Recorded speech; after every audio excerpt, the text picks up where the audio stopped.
Hello everyone, welcome back to my channel Bir education. इस महत्वपूर्ण session में हम इकोनॉमी के कुछ इम्पोर्टेंट क्वेश्चन को अपडेट कर रहे हैं। इसी के साथ हमारा क्वेश्चन फर्स्ट है, मजदूरी का लोहा सिद्धांत कहलाता है। मजदूरी का जीवन निर्वाह सिद्धांत लोहा सिद्धांत कहलाता है। दोस्तों, वीडियो को लाइक, शेयर एंड सब्सक्राइब जरूर करें। मुद्रास्फीति को बढ़ाने में से लाभ होता है, यानी कि ऋण को। किसको लाभ होता है? ऋण को। द वेल्थ ऑफ नेशन नामक अर्थशास्त्री कृति लेखक कौन थे? एडम शिशु। एडम शिशु द वेल्थ ऑफ अर्थशास्त्री के लेखक थे।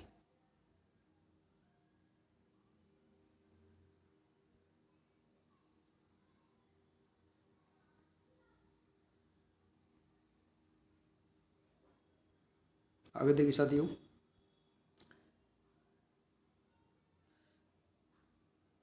कौन सी संस्था राष्ट्रीय आय का अनुमान लगाती है? तो उदाहरण केंद्रीय सांख्यिकी संगठन। केंद्रीय सांख्यिकी संगठन राष्ट्रीय आय का अनुमान लगाती है। बैट लगाया जाता है, यानी कि बैट वैल्यू एडेड टैक्स किस पर? उत्पादन तथा अंतिम बिक्री के बीच विभिन्न स्तरों पर बैट लगाया जाता है। मुक्त व्यापार क्षेत्र किसे कहते हैं? जहाँ बिना नियंत्रण के व्यापार होता है उसे मुक्त व्यापार क्षेत्र कहते हैं।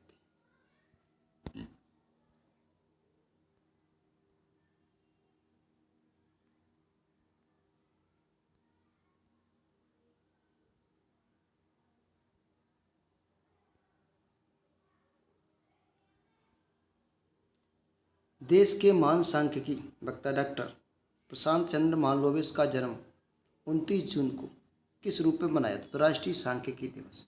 किसके रूप में? राष्ट्रीय सांख्यिकी दिवस के रूप में मनाया था। न्यूयॉर्क स्टॉक एक्सचेंज का नैस्डैक 100 सूचकांक शामिल की जाने वाली पहली कंपनी कौन थी? तो इन्फोसिस पहली कंपनी थी।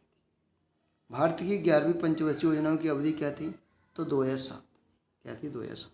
भारत में सबसे पहली बार परिणाम, यानी कि बजट का परिणाम कब पेश हुआ? तो 25 अगस्त 2005 पहली बार परिणाम बजट का पेश, यानी कि आउटकम बजट। भारत में योजना आयोग की प्रकृति कैसी है? यह एक सलाहकारी संस्था है। योजना आयोग कैसी? एक सलाहकारी संस्था। इसी के साथ सर्वाधिक धन राष्ट्रीय कोष में किस माध्यम से होता है? तो ध्यान रखना, उत्पाद शुल्क में सर्वाधिक धन होता है। हिंदू वृद्धि दर किस वृद्धि दर? तो राष्ट्रीय आय हिंदू वृद्धि दर कहलाती है। औद्योगिक क्षेत्र में कोर सेक्टर का तात्पर्य क्या है? औद्योगिक क्षेत्र में कोर सेक्टर का तात्पर्य क्या है? तो चयनित आधारभूत उद्योग औद्योगिक क्षेत्र में कोर सेक्टर का मीन्स है। राष्ट्रीय विकास परिषद का अध्यक्ष कौन है? तो प्रधानमंत्री इसका राइट आंसर होगा। केंद्रीय सांख्यिकी संगठन की स्थापना कब की गई? 1951 में केंद्रीय सांख्यिकी संगठन की स्थापना की। 2001 की जनगणना के अनुसार भारत में कुल कार्य सहभागिता दर क्या है? तो 39.1%। वर्तमान में भारत की राष्ट्रीय आय में किस क्षेत्र का योगदान सर्वाधिक? सेवा क्षेत्र का योगदान सबसे ज़्यादा। मूल एवं पूंजी नामक पुस्तक के लेखक कौन थे? तो J.R. हिक्स मूल एवं पूंजी नामक पुस्तक के लेखक थे। भारतीय कपड़ों का सबसे बड़ा आयातक देश कौन? तो यूके, यूनाइटेड किंगडम। यूके सबसे बड़ा भारतीय कपड़ों का आयातक देश। 13वें वित्त आयोग के अध्यक्ष कौन है? डॉक्टर विजय केलकर 13वें वित्त आयोग के अध्यक्ष। पंचवर्षीय योजनाओं को अंतरिम स्वीकृति किसके द्वारा प्रदान की? तो राष्ट्रीय विकास परिषद एनडीसी के माध्यम से पंचवर्षीय योजनाओं की अंतिम स्वीकृति प्रदान की गई। बैंक दर क्या है? जिस रेट, यानी बैंक दर वह है जिस रेट पर केंद्रीय बैंक दर समस्त बैंकों को प्रथम श्रेणी के बिलों की पुनर्कटौती करना तथा स्वीकार प्रतिविधियों को ऋण देना बैंक दर कहलाता है। आर्थिक विकास का सर्वोत्तम सूचक माना जाता है किसे? बढ़ता जीवन स्तर को आर्थिक विकास का सबसे सूचक माना जाता है। द कैपिटल एंड ग्रोथ नामक अर्थशास्त्र की पुस्तक लेखक कौन? हिक्स। शून्य आधारित बजट आशा क्या है? यानी कि व्यय की प्रत्येक मद इस प्रकार करना कि वह नहीं हो, जी हमेशा व्यय की शून्य आधार बजट कहलाती है। मुद्रास्फीति बढ़ाने से किसको लाभ होता है? तो ऋणी। मुद्रास्फीति को बढ़ाने पर ऋणी को सबसे ज़्यादा लाभ होता है। भारत में बैंक किसके द्वारा निश्चित किया था? तो reserve bank. The wealth of nation नामक पुस्तक किसने लिखा है? Adam Smith. एडम स्मिथ इसका राइट आंसर। ऋणी नीति किस व्यवस्था का अंग है? ऋणी नीति तो बैंकिंग व्यवस्था का अंग है ऋणी नीति। मजदूरी का लौह सिद्धांत यानी कि मजदूरी का जीवन निर्वाह सिद्धांत कहलाता है। भारत में विजन 2020 नीति प्रलेख के रूप में करने वाली समिति के अध्यक्ष कौन थे? Doctor SP. Gupta. Doctor SP. Gupta vision 2020 समिति के अध्यक्ष थे। पहली बार जनगणना किस वर्ष हुई? तो 1970 और 71 1970 एंड 71 में फर्स्ट बार जनगणना हुई। भारतीय सहस्त्रवादी जमा अक्टूबर नवंबर 2006 में किसके द्वारा जारी की? तो एसबीआई के द्वारा, भारतीय स्टेट बैंक के द्वारा। विश्व में 1 अरब से अधिक जनसंख्या वाले देश भारत में कौन सा स्थान? तो द्वितीय स्थान भारत का। कौन सा स्थान? द्वितीय स्थान। इसी के साथ economy and social commission for India and Pacific का मुख्यालय कहाँ पर है? बैंकॉक। भारत की पहली महिला साक्षरता दर सबसे ऊंची किस राज्य की? तो केरल की सबसे ज़्यादा महिला साक्षरता दर। 11वीं पंचवर्षीय योजना कब स्टार्ट हुई? कब समाप्त? 2007 से 2012 तक। इसी के साथ आर्थिक गतिशीलता का सिद्धांत किसने प्रतिपादन किया? तो डब्ल्यू रोस्टॉव ने आर्थिक गतिशीलता का सिद्धांत प्रतिपादित किया। भारत में ग्रामीण रोजगार कौन कौन से प्रमुख अंग? तो मौसमी, अदृश्य और अल्प रोजगार। मौसमी, अदृश्य और अल्प रोजगार ग्रामीण बेरोजगार के प्रमुख अंग। आयकर, निगम कर, व्यय कर, उपार कर, संपत्ति कर, ब्याज कर किसको द्वारा प्रत्यक्ष कर? तो केंद्र सरकार के प्रत्यक्ष कर। गरीबी उन्मूलन तथा आत्मनिर्भरता प्राप्ति के 2 मुख्य उद्देश्य क्या हैं जो पंचवर्षीय योजना से संबंधित? तो 5वीं पंचवर्षीय योजना से संबंधित। मिश्रित अर्थव्यवस्था, पूंजीवाद और समाजवाद अर्थव्यवस्था मिश्रित अर्थव्यवस्था है। मिश्रित अवस्था की अवधारणा किसके विचारों की उपज है? तो जे.एम. कीन्स मिश्रित अर्थव्यवस्था की उपज दी है उन्होंने। भारत के किस राज्य में निर्धनता रेखा नीचे जीवन यापन करने वाली सर्वाधिक जनसंख्या? तो उत्तर प्रदेश में सबसे ज्यादा। निजी क्षेत्र वैमानिक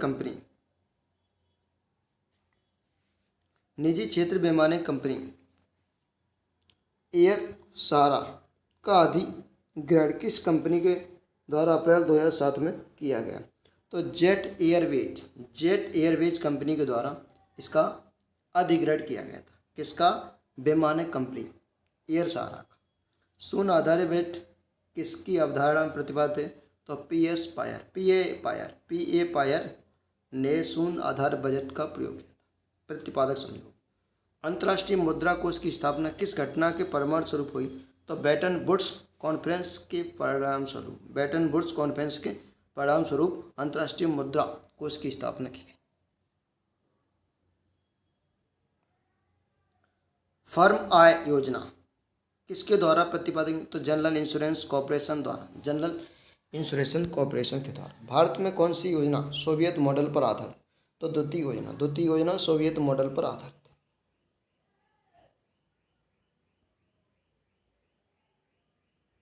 भारत में बेरोजगारी के आंकड़े किस संगठन के द्वारा एकत्रित किए जाते हैं? तो national sample survey organisation NSS के द्वारा बेरोजगारी के आंकड़े एकत्रित किए जाते हैं। विश्व में कौन सा प्रथम राष्ट्र है जिसे आधिकारिक रूप से पारिवारिक नियोजन कार्यक्रम को अपनाया? तो चाइना। इसको चाइना इसका राइट आंसर। निगम कर लगाया जाता यानी कि कंपनियों की आय पर निगम कर लगाया जाता। राष्ट्रीय आय के आकलन में मूल अंश की गणना किस दर पर की जाती है? केवल पूंजीगत वस्तुओं पर राष्ट्रीय आय की आकलन की गणना की जाती है। भारत में पहली बार जनगणना 1872 में की। योजना आयोग को उपाध्यक्ष योजना आयोग का जो उपाध्यक्ष होता है उसे कैबिनेट मंत्री का दर्जा प्राप्त होता है।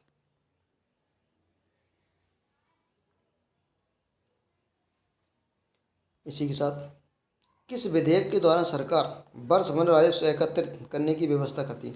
तो वित्त विधेयक के द्वारा सरकार वर्ष भर में राजस्व एकत्रित करने की व्यवस्था करती है। वास्तविक राष्ट्रीय आय क्या दर्शाती है? यानी कि स्थिर कीमतों पर राष्ट्रीय आय।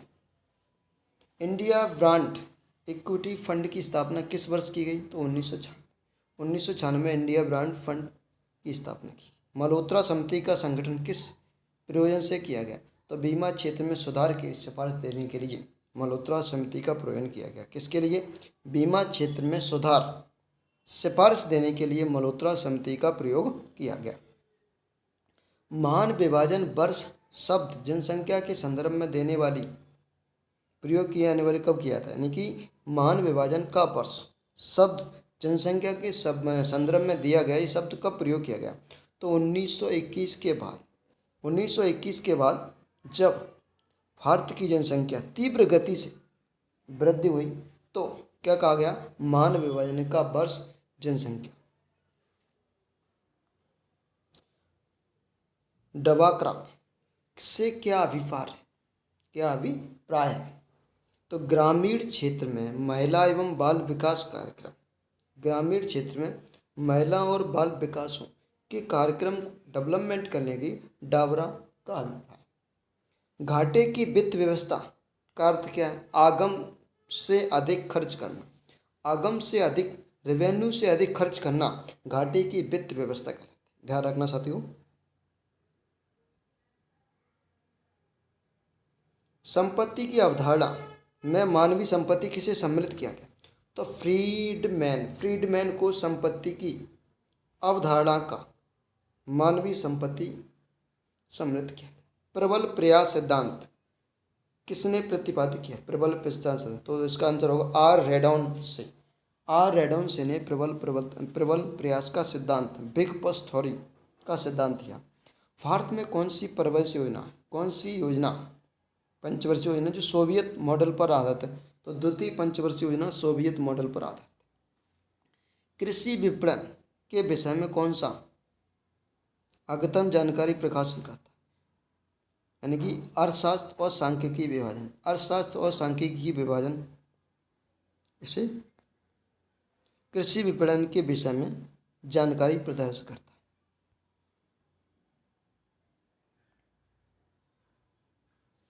भारत रेल किस प्रकार का उद्यम? तो विभागीय उद्यम। कैसा? विभागीय। इसका बैंक दर क्या? वह दर जिस पर रिजर्व बैंक औद्योगिक बैंकों को उधार देती है, बैंक दर कहलाती है।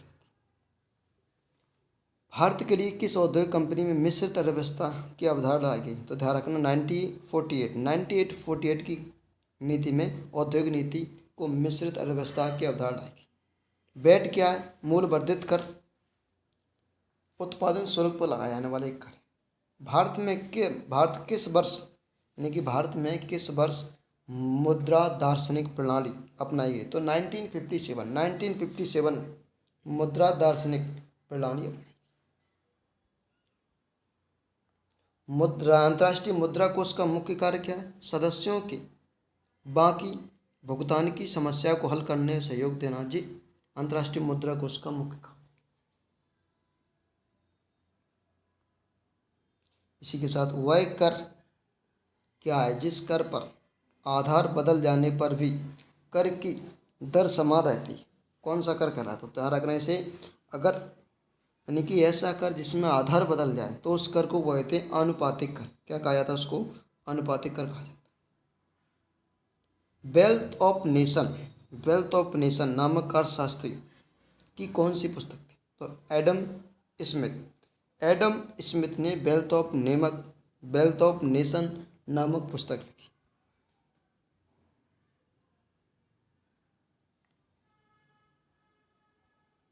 केंद्रीय करों में राज्यों के हिस्से का निर्णय कौन करता है? तो वित्त आयोग करता है। Bad money drives out good money अर्थशास्त्र का यह नियम किसने प्रतिपादित किया? तो गैसम ने यह नियम प्रतिपादित किया। इंडिया ब्रांड इक्विटी फंड का मुख्य उद्देश्य क्या है? तो आईटी क्षेत्र में पूंजी की व्यवस्था करना इंडिया ब्रांड इक्विटी फंड का मुख्य उद्देश्य। अवमूल्यन का अर्थ क्या है? विदेशी मुद्रा के सापेक्ष रुपए एवं मूल्य में कमी करना अवमूल्यन का अर्थ कहलाता है। Mutual fund and stock market को प्रतिबंध करने का मूल अधिकारी कौन है? ध्यान रखना, भारतीय प्रतिभूति एवं विनिमय बोर्ड यानी कि सेबी, सेबी इसका मूल अधिकारी माना गया। योजना आयोग के अनुसार किस व्यक्ति को शहरी क्षेत्र में निर्धनता की रेखा के नीचे मरने के लिए औसत कैलोरी प्रति व्यक्ति कितनी होगी? यानी कि औसत कैलोरी प्रतिदिन की कितनी होगी? जो व्यक्ति शहर में रहता हो लेकिन गरीब हो तो उसकी 2100 कैलोरी होगी। निर्धनता की स्थिति के लिए डाटा कौन सा संगठन एकत्रित करता है? तो ध्यान रखना, एनएसएस। भारत सरकार के बजट में कुल घाटे में किस घाटे सबसे अधिक योगदान दिया जाता है? तो ध्यान रखना, राजकोषीय घाटा कुल घाटे में सबसे अधिक योगदान दिया। संसद में बजट पूर्व आर्थिक समीक्षा किस मंत्रालय द्वारा प्रस्तुत किया था? तो वित्त मंत्रालय। व्यापारिक बैंकों के लिए एसआरआर वैधानिक तरलता का क्या अनुपात होता है? तो कुल जमा का वह प्रतिशत जो नियमानुसार बैंक अपने तरल के रूप में रखता है उसे बोलते हैं एसएलआर। मुद्रा क्या है? यानी कि मुद्रा वह है जो मुद्रा का कार्य करे, मुद्रा वही है जो मुद्रा का काम करे। यह परिभाषा कौन से अर्थशास्त्री ने दी? तो हर्टले विदर्स ने यह परिभाषा दी कि मुद्रा वही है जो मुद्रा का काम करे।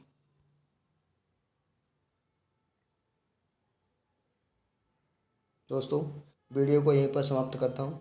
वीडियो को ज़्यादा से ज़्यादा लाइक, शेयर एंड सब्सक्राइब जरूर करें। तब तक मिलते हैं नेक्स्ट वीडियो पर। जय हिंद, जय Bharat. Thank you for watching video. धन्यवाद।